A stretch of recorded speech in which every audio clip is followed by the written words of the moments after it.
If you are considering buying or selling crypto, your first port of call will probably be an exchange, CEX or DEX. In the jargon-filled world of crypto, CEX and DEX are two of the terms you will see popping up the most.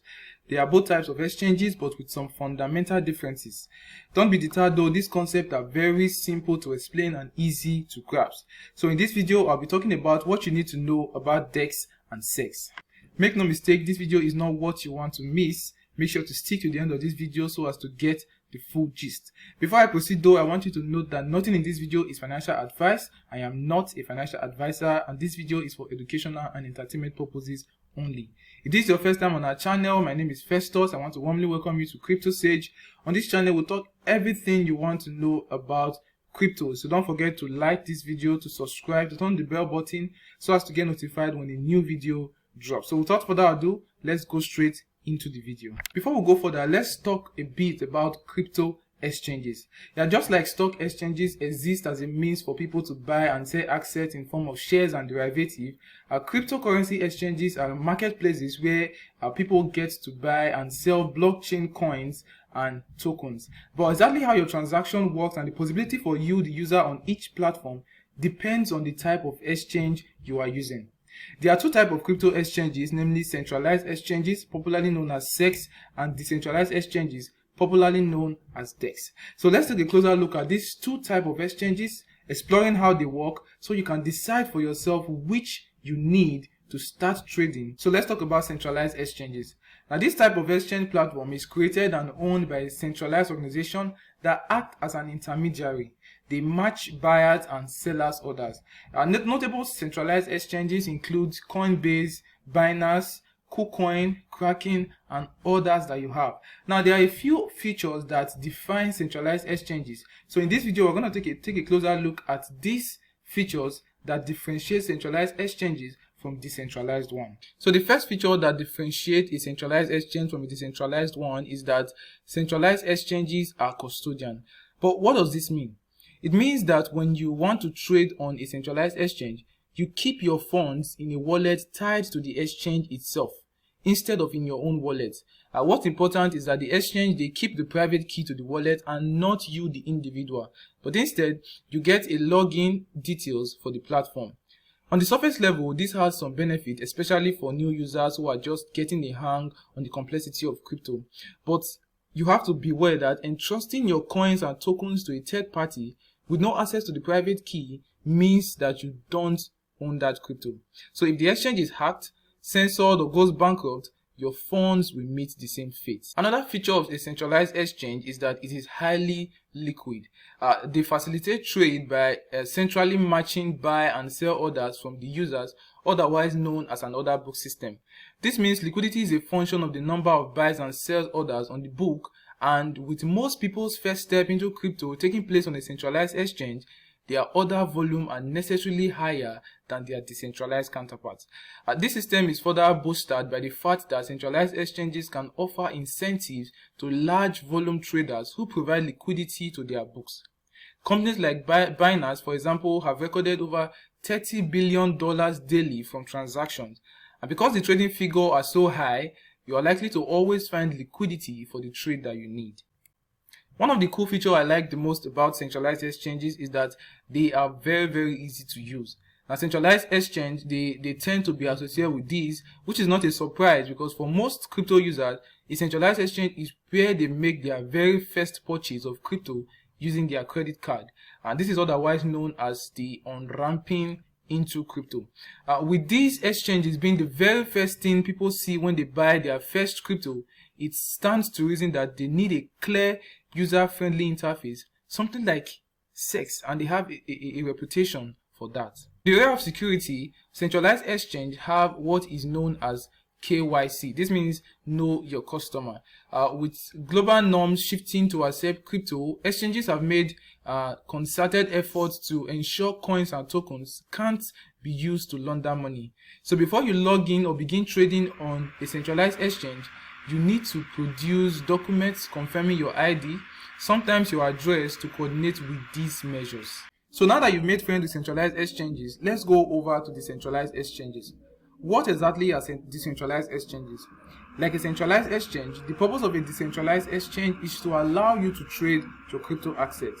But the structure of this type of exchange is fundamentally different. A decentralized exchange, popularly known as DEX, is a peer-to-peer marketplace where transaction occurs directly between crypto traders. DEXs fulfill one of the crypto's core possibility, fostering financial transactions that aren't officiated by banks, brokers, payment processors, or any kind of intermediaries.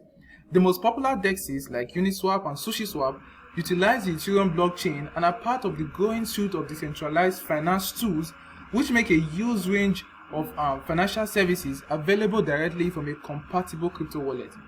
Unlike centralized exchange like Coinbase, decentralized exchanges don't allow for exchanges between fiat and crypto. Instead, they exclusively trade cryptocurrency tokens for other crypto tokens. As you already know, crypto is constantly evolving and changing. It is a space of consistent innovations where developers are continually inventing solutions to problems and finding ways to take the era of digital finance to a more sophisticated level. The recent chaos around decentralized exchange, FTX, has sparked a lot of questions about the pros and cons of keeping your coins on centralized exchanges. If the recent drama around FTX has you wondering about moving to a DEX, here is what you need to know. The crash of FTX has exposed the vulnerability of CEX users to lose their money. This saga has deeply affected the trust people had on centralized exchanges. If you want to get a full gist about the cause of the crash of FTX, you can check the link down below to see our video on the FTX saga. This event may catalyze a huge transition of users into DEX with the motto, not your keys, not your coin becoming the foil behind these transactions. However, CEX may not allow this to happen, with moves to becoming more transparent in their dealings and proof of reserve being provided by different CEXs to show that they can still be trusted. Well, DEXs are not all that perfect too. They also have their limitations, as we are going to see in a short while. One of the downsides of a decentralized exchange is in the area of losses.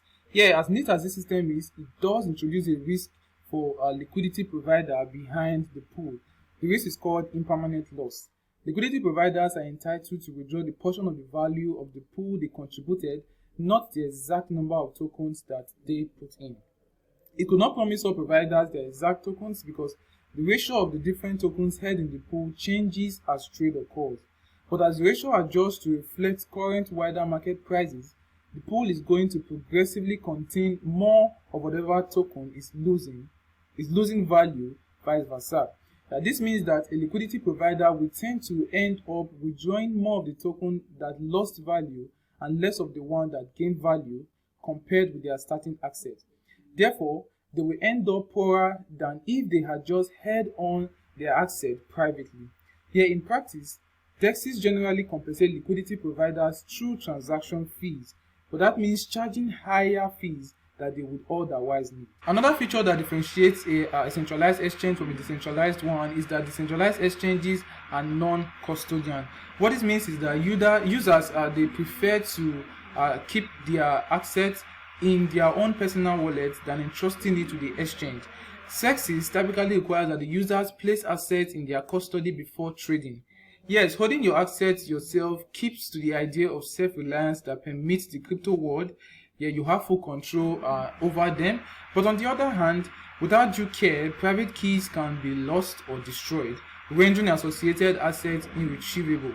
In 2013, Westman James Howard mistakenly threw away a hard drive and lost access to 7,500 bitcoins that would worth well over $100 million as of November 2022. In terms of regulation, the growing popularity of DEXs may in part reflect their success in dodging some regulatory hurdles.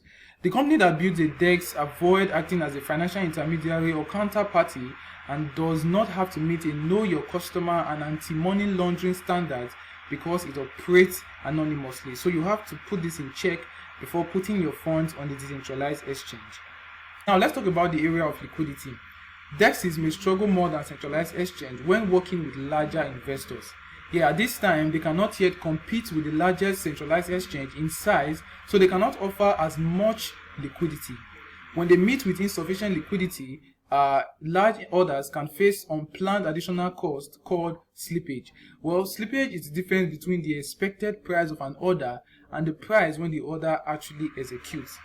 Furthermore, institutional investors face AML, that's anti-money laundering, and other regulatory hurdles of their own, and may struggle to deal with exchanges that do not submit to similar requirements. When it comes to deciding which type of exchange to use, it boils down to two things. If you are primarily interested in ease of use and are uncomfortable with being in total control of your wallet, then the centralized exchange is probably the best option for you. If higher fees and more control over your funds are most important to you, then the decentralized exchange is the way to go. Whichever way you go, make sure you know how to get your crypto off exchange into a cold storage to keep your wealth safe in the long term. Since a cold storage can protect your digital assets by taking them offline and keeping them in the digital wallet. Since these digital wallets aren't connected to the internet, they are less accessible to hackers. One huge downside for decentralized exchange is that they are very complicated to use. Unlike centralized exchanges, decentralized exchanges tend to be less friendly to new users. Since there is no central authority or big company to pour funds into the user experience side of things, decentralized exchange tends to be less sleek than their huge centralized counterparts, and can be a steep learning curve if you are new to the space. Although decentralized exchanges allow users to trade freely while retaining complete control of their assets, the downside is that such a lot of freedom necessarily brings extra responsibility. Since any coin can be listed on the decentralized exchange, it is even more important to do your own research to ensure that you are not being scammed. So there you have it. We have given a short overview of the two major types of crypto exchange, CEX and DEX. With CEX, new users can make their first step into crypto, focusing on trade and leaving all other aspects of the exchange to the company in charge.